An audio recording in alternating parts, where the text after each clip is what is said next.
여의도미션 구독자 여러분 안녕하십니까, 박정호입니다. 안녕하십니까, 조피디입니다. 네. 형님, 우리 계속 이야기를 이어나가고 있습니다. 뭐 지금 지난 시간에 가지고 이제 물의 중요성에 대해서 맞아. 거기까지 했지? 네, 말씀을 해주시고 있는데 물이 중요한 이유 뭐 한번 더 말씀해 주시죠. 그래.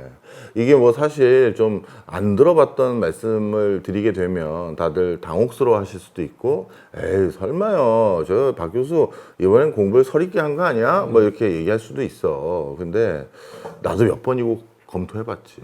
근데 중동의 사건의 여러 본질들은 정말 물과 관련된 게 많아. 지난번에 내가 슬쩍 얘기하지 않았나? 모든 종교적 성지는 물의 발원지야. 그렇죠. 그래서 그 종교적 성질을 탈환한다라는 게 진짜 종교의 어떤 뭐 회기, 우리의 본산을 지키자 이런 것도 있지. 나는 종교가 독실하진 않지만 종교인들의 그런 선한 마음을 내가 왜 모르겠어. 하지만 세상이 그렇게 순수한 신앙심만으로 돌아가는 게 아니잖아. 그럼 그 성질을 탈환하기 위해서 수십만 명, 때로는 수백만 명이 사망하는 그런 일을 자행했던 이유들 중에 하나는 거기가 바로 상수원이기 때문이야. 그걸 확보해야 예전에 가장 중요한 산업, 농업이 가능하고 목축업이 가능하기 때문이거든. 그러니 이거는 경제력을 확보하는 것과 결부되어 있는 거야. 자, 그런 관점에서 이 이스라엘은 우리가 생각한 것보다 처음에 거기 들어가기 전부터, 그러니까 2차 세계대전의 어떤 승전국들이 자, 이스라엘 정해요, 어디로 갈 거야 했을 때 저희 그러면 예전 예루살렘으로 돌아가겠습니다, 이거 결정하는 그 당시부터 뭘 어떻게 할 거야를 이스라엘 건국 초창기 국가 리더십들이 논의하기 시작했어. 진짜로 가고 싶었구나. 뭐 아르헨티나로 왔었으면 물 걱정 그렇게 안 했을 수도 있잖아요. 뭐 그렇긴 하지. 그런데 이제 여러 가지 이유로 이제 글로 결정을 한 거니까. 자, 봤을 때, 그런데 일단 여러분들 또 저한테 이런 분들이 계세요. 교수님, 지도나 보고 얘기하시오. 이스라엘 지도 딱 봤더니 천지가 물이더만 이래. 그렇죠, 예를 들어서 서쪽으로는 지중해. 네, 지중해 끼고 있고. 그리고 남쪽으로는 홍해 접하고 있어. 그리고 동쪽으로는 요르단강과 밑에 사해라고, 이 사해 물이 있고 위로는 또 갈릴리 호수가 있단 말이야. 그러니 얼핏 보기에는 물이 천지에 있네 이렇게 생각하기 쉬운데, 예전에 유대인들이 거기 정착해서 어떻게 보면 본인들의 왕국을 건설했을 때는, 그 당시 기후 환경 때는 기후사를 보면 거기가 괜찮았어. 그렇죠. 변했죠. 그렇지. 거기가 괜찮았고, 심지어 거기가 와인의 대표적인 산지일 정도였어. 그래서 우리 예수님이 와인도 드시고 한 게, 그렇죠. 그 근처에도 와인도 잘 자라고, 그러니까 포도도 잘 자라고 했거든. 지금 남부 유럽의 지중해성 기후가 그렇지. 그쪽이 같은 지중해니까. 이게 위로 올라간 거구나. 맞아. 그래서 옛날에는 거기가 참 비옥했던 영토들이 그래도 적지 않게 있었는데, 군데군데. 그런데 지금 어떻게 됐느냐? 이스라엘이라는 국가가 건국할 초입에 딱 가서 대충 땅 분위기 봤더니 50%가 사막이야. 야, 우리 옛날에 선조들 살았을 때랑 이거 많이 달라졌네. 그러면 이제 우리 관계시설 어떻게 하고 물 어떻게 하는 거야? 물이 있는 곳이 아니네, 이 생각이 든 거야. 그래서 여기에서 진짜 이스라엘의 초대 총리, 이 초대 총리가 얼마나 우리 이스라엘이 여기에서 다시 1000년, 10,000년 살기 위해선 물을 확보해야 됩니다를 스스로 보여준 게, 벤 구리온이 총리직을 사임한 뒤에 잠시 뉴욕에 머물렀어. 그때 1954년에 뉴욕타임즈하고 인터뷰를 했어.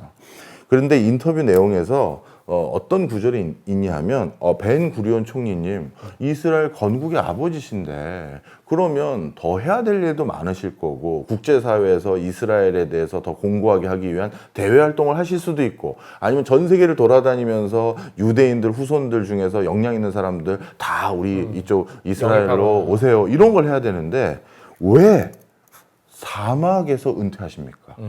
이걸 물어본 거야. 이 벤 구리온 총리는 딱 퇴직하자마자 어디로 달려갔냐 하면, 사막 한가운데 집 짓고 어떤 마을을 형성하기 위해서 사막으로 갔어. 물론 여기는 이제 뉴욕타임즈하고 뉴욕에서 인터뷰한 건 하지만, 그 뒤에도 이런 대외 활동 간간히 한 거 빼고는 그 사막에서 결국 사망하실 때까지 거기서 사셨거든. 뭔가 큰 뜻이 있었던 것 같은데. 그렇지. 뭐라고 하셨냐면, 내가 그대로 번역해서 왔는데 총리는 단 한 사람이 할 수 있는 직입니다. 하지만 사막에 꽃을 피우는 일은 수백, 수천, 수백만 명이 함께 할 수 있는 일인데 공직을 완전히 끝난 뒤에 총리직을 제가 더 수행할 수는 없게 됐지만 수백, 수천, 수백만 명이 바로 네게브 사막에 꽃을 피우는 일은 나도 일원이 되고 싶습니다. 이게 되게 중요한 거야. 어떻게 보면 나라를 건국한 사람 입장에서는 그 나라가 번성하기 위한 책임 같은 것도 있거든.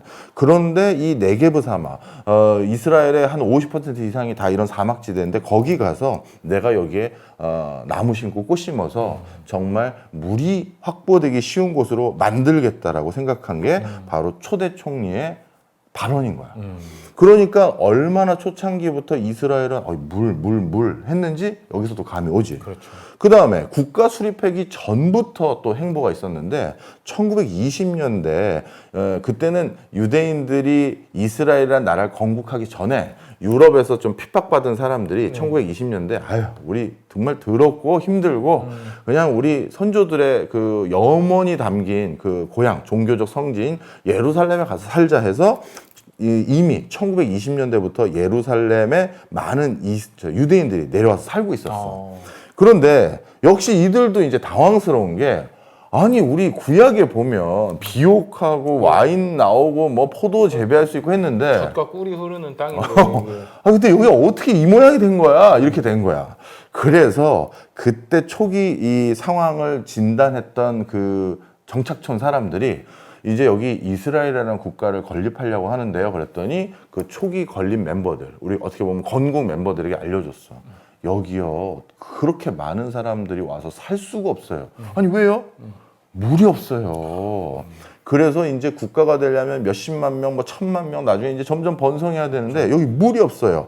그랬더니만 초창기에 그 건국 멤버들 중에 누가 들어갔냐면 아주 유명한 폴란드에서 이민 온 사람인데 엔지니어야. 심차 블레스라는 사람이야. 이 심차 블레스라는 사람이 뭘 했냐면 이스라엘의 아주 유명한 회사인데 네파팀이라는 회사가 있어. 네파팀. 이 회사가 뭐 하는 회사냐면 우리 대기 중에도 수분이 있잖아. 아, 그럼요. 이 대기 중에 있는 아주 미묘한 물방울 수분도 전부 모아야 된다는 생각을 한 거야. 그래서 이 물방울들을 모아서 관계 시설을 만들어서 물을 확보하는 그걸 만든 회사가 네파팀이라는 회사야. 이걸 창업한 사람 중에 한 명이 아까 말한 심차 블레스야. 폴란드계 유대인.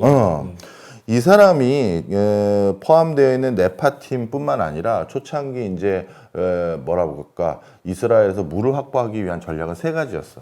이스라엘 북부 지방에 갈릴리 호수 근처에서 이제 얕은 우물을 확보해서 그 근처에 물들을 많이 저장하는 걸 북부 지방에 하자. 그 다음에 두 번째는 요르단강 쪽에 그러니까 서안지구 이 왼쪽에 있다고 했었잖아. 오른쪽에 있다고 했었잖아. 서안지구 오른쪽에 있는 요르단강에서부터 수로로 이 내륙 남부나 중부 지역으로 물을 가지고 오자. 물을 공급하자. 이게 두 번째고 맨 마지막은 북쪽에서부터 또 이제 남쪽으로 네게브 사막 근처까지 또 수로를 건설해서 이렇게 물을 또 남쪽까지 보내자. 이거였어. 그런데 이 수로를 지상에다 건설하지 말고 지하에다 하자라고 결정을 내린 거야. 왜 그랬을까? 왜 그랬을까요? 테러의 위험 때문이야. 아, 테러. 우리 중동 지역의 다른 국가들이 우리를 위협하기 위해서 우리의 식수원을 파괴할 수 있다. 아, 그렇죠. 그러니 우리는 수로를 돈이 10배 가까이 더 들거든, 지하로 하면. 그럼에도 불구하고 방금 말했던 요르단강 서안 쪽에서 이 중부나 남부 쪽으로 가져오는 거, 북부 지방에서 남부로 가져오는 이 모든 것들의 수로를 전부 지하로 하자. 지하와 훨씬 힘든데. 그렇지. 그래서 테러리스트들의 공격에서부터도 파괴되지 않도록 하자가 바로 그거인 거야. 그렇게 해서 건국 초인 1948년 이래로 거의 지금 1,000만 명 가까이 살 동안 나름대로 물에 대해서는 큰 문제가 없을 수 있는 관계소를 구축하자라는 게 초창기부터 진행됐던 방법인 거예요. 그런데 이것만 하지 않았어. 뭘 또 했냐면 1947년에 이스라엘이 건국할 아주 초입에 그때 제일 먼저 건국 초입에 캠페인을 하나 했어. 물 절약하자. 맞아. 네. 물 낭비 금지 캠페인인데 그 문구가 되게 유명해. 모든 물방울 세기 카운트하지. 아, 물방울을 세가면서 쓰자는 얘기. 그렇지. 한 방울, 두 물방울조차도 방울, 세 방울. 세서 쓰자라는 거야. 와. 왜 초창기에 이걸 했을까? 관계수로 아직 만들려면 꽤 걸리잖아. 그렇죠. 그럼 10년, 20년이 걸릴지 모르는 그 기간 동안 물 확보가 잘 안 될 텐데. 그리고 이제 우리 국가가 건설됐다고요? 하면서 전 세계 여기저기서 몇 명이나 몰려들지 모르는데 물을 방만하게 쓰면 되겠느냐. 아, 그렇죠. 그래서 물방울마저도 세서 쓰자라고 하면서 요걸 바탕으로 우표까지 제작해서 모든 사람들이 이걸 아주 각인을 하도록 만든 거예요. 대대적인 캠페인이에요. 대대적인 옛날에 캠페인을 우리나라 했지. 뭐 그 덮어놓고 놨다 보면 거지꼴을 못 모양한다 이렇게. 자, 그런 상황이었고, 그 뒤에 이제 점점 사람도 늘고, 이제 우리가 이제 물이라는 게 소득 수준이 높아지면 자꾸 더 쓰게 되거든. 그렇죠. 그래서 이제 물을 자꾸 더 쓰게 되니까 이제 이렇게 캠페인만 가지고, 그리고 초창기에 계획했던 관계 수로만 가지고는 더 이상 물 확보가 원활하게 안 된다는 걸 안 거야. 그래서 그 다음에 한 게 뭐냐면, 해수를 담수화하는 거를 이제 본인들이 적극 추진을 해. 우리나라도 잘 하잖아요. 그렇지. 지중해 연안에 있는 물을 끌어다가 해수 담수화 공장에서 그걸 담수, 마실 수 있는 물로 바꾼 다음에 그걸 이스라엘 전역에 공급해주는 이런 설비 투자를 하게 되거든. 해안가에 5개의 담수화 설비 공장을 만들어. 그래서 이 5개의 담수화 플랜트에서 현재는 이스라엘 국민들이 소비하는 물의 거의 절반 이상을 담수화 공장에서 만드는 거야. 대단하네요. 그리고 이게 담수화 공장에서 계속 공장 가동해서 물을 만드는 것도 있지만 갑자기 물이 대규모로 필요할 때도 있고 또 물을 추가적으로 확보하기 어려울 때도 있을 수 있을까 봐 이스라엘 전역에 230개의 저수지와 연못을 만들었어. 그래서 여기에도 저장도 해놓고 그렇게 해서 물을 확보하기 위한 노력을 정말 처절하게 했는데 그런데 어떤 일이 생겼느냐. 최근에 그 하마스가 이스라엘을 침공하기 직전 5년 동안 이 상수원 중에서 한 30% 비중을 차지하고 있는 우리 계속 지난번부터 얘기했던 어떤 호수? 갈릴리 호수. 갈릴리 호수. 갈릴리 호수가 5년 동안 가뭄이 들면서 그 강 수위가 급격히 낮아지기 시작한 거야. 강이라고 해야 되나? 호수 수위가. 그러다 보니까 야 이거 진짜 이상 기후 현상이 본격화됐구나. 그럼 이 상태로만 있어서는 우리가 물을 충분히 확보할 수가 없으니 추가적인 노력을 더해야겠다는 인식이 더 요 근래에 확고하게 올라왔어. 바로 이런 맥락들이 이스라엘 사람들의 머릿속에선 항상 물 걱정하는 그런 마인드가 생겨버린 가장 근원적인 그 상황이 된 거예요. 그래서 지금 물 하나라도 더 아껴 쓰기 위해서 이스라엘에서는 별의별 일을 다 하는데 일단 이스라엘 북쪽에 아까 말한 담수 플랜트를 30개 정도 더 지어야 된다. 더 부족하다. 그렇지. 그럼 그쪽 지역에 30개 정도의 플랜트 공장이나 물과 관련된 공장을 지으면 그거는 레바논하고 바로 국경에 접해 있잖아. 그렇죠. 그럼 아까 관계 수로도 테러 위험 때문에 지하로 했는데 이 담수 시설 다 지하로 한다는 건 너무 많은 돈이 들잖아. 네, 그렇죠. 그것도 또 공격 대상이 되게 그렇지. 그러면 이제 담수 시설 이런 것들 다 물 저장 탱크 이런 것들을 위에 놓는다고 했었을 때 그럼 이스라엘이 할 수 있는 차선책은 뭐겠어? 우리 남한과 북한처럼 비무장지대 같이 거리를 좀 둬야 돼. 아이언돔이 어떻게 보면 작동하려면 바로 앞에서 쏘면 이게 뭐 어떻게 요격이 안 돼요.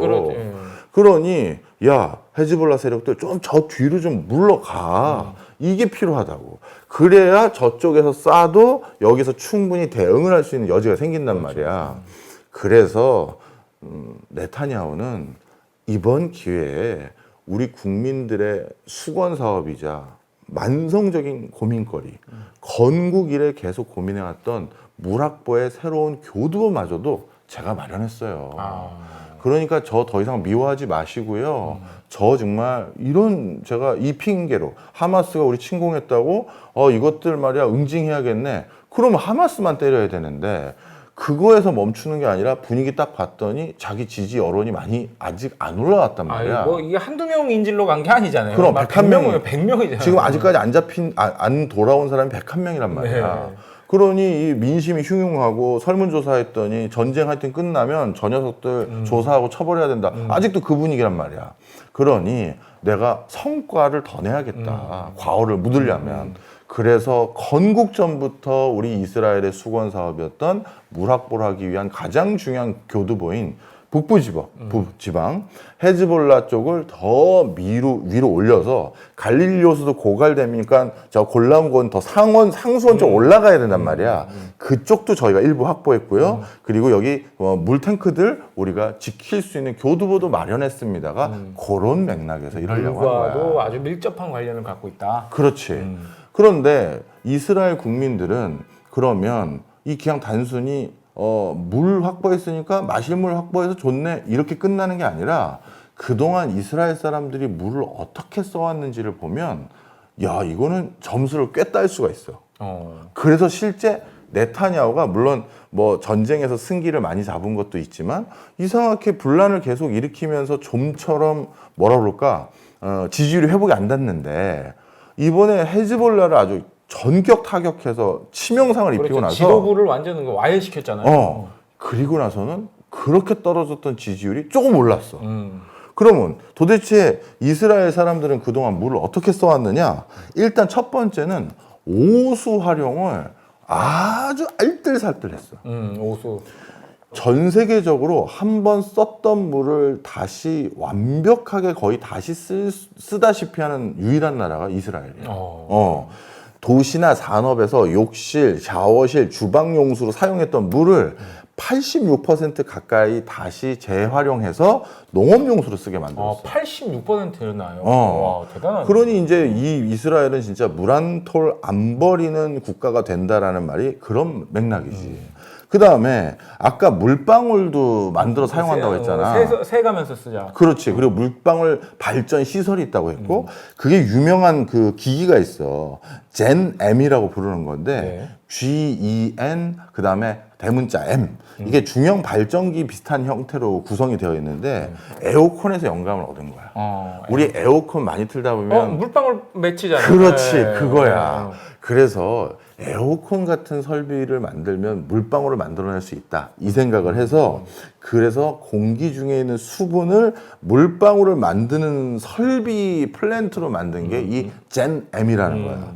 이걸 만들고 나서 어떻게 보면 좀 더 물을 확보할 수 있는 다양한 방법들을 찾아냈다 이렇게 했고 이렇게 해서 만들어진 물은 어떻게 보면 그것도 또 깨끗하게 하기 위해서 또 뭐라고 해야 돼 가열도 하고 할 거 아니야. 네. 그러다 보니까 이게 먹는 미네랄 워터가 아니거든. 그래서 중간에 일부러 미네랄을 넣어. 그래서 미네랄 워터로 만들어. 그래서 이것도 또 이스라엘 사람들이 물을 확보하기 위해서 만들어낸 아주 뭐라 할까 다양한 기술들이 개발된 거야. 그런데 진짜 이스라엘 사람들이 물에 대해서 진심인 이유가 하나 더 있거든. 그게 뭐냐면 이제 물을 갖고 다른 중동 국가들을 공격하려고 하는 거야. 물을 가지고 공격한다? 자, 이상 기후 현상 직전까지만 하더라도 오폐수들 거의 100% 재활용했었고 물방울마저도 물로 바꿨고 지중해 연안거 담수화 시설에서 또 물 확보했지. 관계수로 다 구축했고. 그렇죠. 그래서 한때는 잠깐 이스라엘은 이스라엘 내부에서 쓰고도 남을 정도의 물이 있었어. 그걸 딱 보자마자 이스라엘 수뇌부에서 무슨 생각했을까? 근처에 천지가 물 부족 국가네. 그렇죠. 그러면 그들 국가들이 물을 그나마 확보할 수 있는 상수원마저도 물길을 돌려서 아니면 그 지하에 파이프 뚫어서 물을 다 끌어다가 우리가 확보하고 담수로 바꾸고 해수를 담수로 바꿔서 그들 국가에 물 팔자.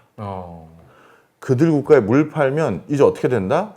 마치 동유럽 국가나 유럽이 초창기에 러시아 우크라이나 전쟁이 일어났었을 때 러시아가 우리 그럼 니네들 이런 식으로 나오면 천연가스 밸브 잠가 그렇죠. 이렇게 했었을 때 잠시만요. 네. 미국이 어떤 행보하기 전에도 잠깐 고민했던 적 있잖아. 그 전쟁 난 그해 겨울 굉장히 춥게 보냈잖아요. 그렇지. 그리고 사실 그때도 헝가리를 비롯해서 몇몇 나라는 우리는 무조건 러시아 천연가스 있어야 돼요. 우리는 미국 편 아닙니다 해서 러시아에 붙었잖아. 그거랑 똑같은 걸 이스라엘이 물 가지고 하려고 했던 거야. 그래서 물을 이집트와 요르단이랑 시리아에 물을 팔 생각이었어. 의존도를 높이는 작전을 썼고. 그렇지. 그래서 본인들이 물을 만들어내는데 들어가는 비용도 일부 충당할 뿐만 아니라 물이라는 어떻게 보면 반드시 필요한 필수재를 주변 국가에 공급하다 보면 이게 외교적으로 교섭력이 돼버리거든. 그렇죠. 그러다 보니 그게 가장 중요한 어떻게 보면 본인들의 책무인데 이거를 달성하기 위해서 러시아가 물에 대한 거버넌스 체계를 만든 게 거의 아트야. 이거는 우리나라에게 주는 시사점이 난 어마어마하고 우리나라의 양쪽 정당 이거 누구 할 거 없이 모두가 반성하면서 국가가 저 허벌판에서 주변 국가가 다 적성국이거나 어떻게 보면 못 살게 굴려고 호시탐탐 노리고 있을 때 국가 지도자들의 마인드셋은 어때야 되는지를 확실히 보여주는 게 하나 있어. 그게 뭔지는 다음 시간에.